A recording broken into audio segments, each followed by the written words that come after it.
Hey guys welcome back to my channel सिप्रेसनली 26। आज मु बनैबी देसी रोही माछ झोल भावुची आपण मान सहित सेयार करी। देखो मुझे माछ धोईकी भलसे छाणी नौचे।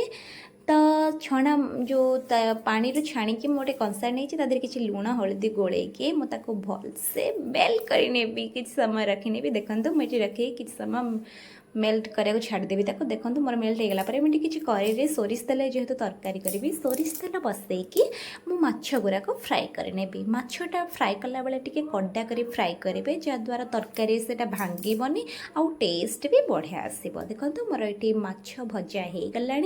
मुझे आलू काटा प्रस्तुत करी। देखो मुझे किसी 4टा आलू को नहीं लंबा लंबा कर पतला पतला कर काटे नौ। आप चाहिए आप स्क्वायर कट भी करेंगे कि मत एमती भल लगे तो मुझे नौ किसी अदा रसुण नहीं टमाट नहीं पियाज को चुन चुन कर काटी अदा रसुण टमाट सहित मुझे गोलमरीच और डालचीन पेस्ट करी जहाद्वारा तरकारी टेस्ट बढ़िया आसी था और स्मेल भी भल आसी था।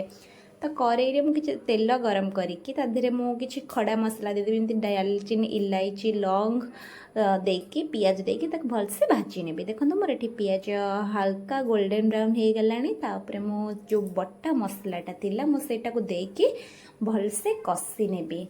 किसी समय पर मोर बटा मसला हो गला मुझे लुण हलदी आउ फिश करी मसला जीरा गुंड धनिया गुंड देकी भलसे आउ थे पानी दे कषि नहीं।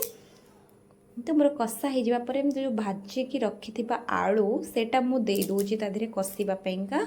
तो यहाँ कषिदेले कौन हम ना आलूटा बढ़िया सफ्ट हो एकदम तुला भाया लगे। मत तो बहुत ही बढ़िया लगे आप ट्राए करते बहुत बढ़िया लगे। मोर कषा होगा तो मुझे मोर जी परिमाण झोल दरकार मुझे मोर प्राय 2.5 कप लगी। आप चाहिए कम बेसी भी करेंगे। देखो मोर पानी फुटला तरकारी माछ गुड़ा छाड़देले माछ छाड़ी मुझे ढाकीदेवी।